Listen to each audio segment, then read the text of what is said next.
Alors, était présent avec nous Sami Yayaou, qui est donc l'infirmier Scanvir qui intervenait également ce matin, Angelo De Jesus Lucas, qui est président Limousin Poitou-Charentes de l'association AIDS, le docteur Brigitte Rayet du CEID Bordeaux, ainsi que le docteur Virginie Payou du CEID Bordeaux également.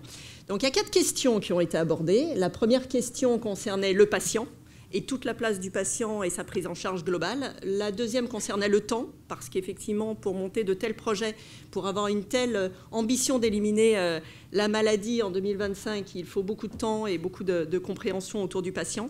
La troisième question concernait l'innovation et en quoi Scanvir est un projet innovant. Et la quatrième question concernait bien sûr, parce que ça peut aider tout le monde, les freins, quels étaient-ils et surtout comment ils ont été levés. Donc concernant la question les réponses concernant la question pour le patient, une importance bien sûr d'une prise en charge globale qui a été largement au cœur des débats, avec toutes les composantes qui sont indispensables, qu'elles soient médicales, qu'elles soient psychologiques, qu'elles soient psychiatriques, qu'elles soient psychosociales.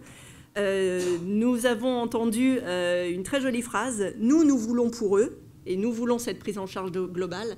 Après, ce n'est pas évident, il faut aussi qu'ils veulent pour eux-mêmes. Donc ça a été une phrase qui a assez détonné. Dans cette prise en charge, tous les acteurs sont essentiels, y compris les PTA, y compris les médecins généralistes, y compris les centres de soins, les associations. Tout le monde se doit effectivement d'être au cœur de cette prise en charge. La deuxième question, c'est sur la notion de temps. Et un temps plus qu'il nous faut, sont ressortis le fait que c'est un travail de longue haleine pour amener tous ces patients dans le soin. Il a été noté la notion de harcèlement, parfois, où vraiment il y a une continuité qui est limite harcèlement pour que le patient vienne, soit suivi, soit pris en charge.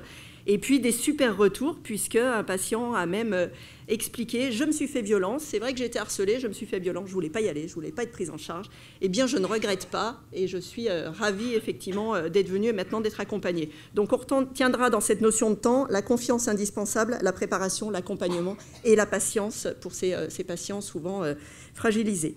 Concernant la différenciation Scanvir, eh bien, c'est d'associer ensemble tous les acteurs, y compris les médiateurs patients, y compris les patients pairs. C'est un modèle qui casse les barrières, qui s'adapte, c'est un mouvement, c'est une dynamique, c'est un travail de dentelle au quotidien pour s'occuper de ces patients-là.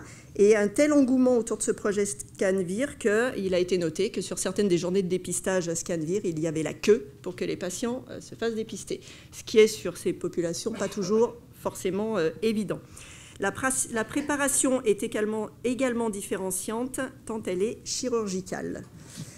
Le quatrième point, les freins levés, c'est la technicité, c'est l'humain, c'est la communication. Concernant la technicité et l'importance de former et de formation, puisqu'on a des outils comme le FibroScan, comme le GenExpert, comme les TROD, donc il faut vraiment former et que tout le personnel et les accompagnants le soient. L'humain, parce qu'il faut créer du lien, et on sait que ce sont les hommes qui font tout, mais que ce n'est pas toujours évident que tous les hommes fassent ensemble. Et la communication, parce que l'idée est vraiment de saturer tous les canaux de communication, bouche à oreille, réseaux sociaux, flyers, site internet. Et en conclusion, on n'a pas eu le temps de l'aborder en atelier, mais si certains d'entre vous, dans vos régions, souhaitez développer ce type de projet, il y a maintenant un guide méthodologique qui existe et qui vous aidera à monter votre propre projet pour ces patients.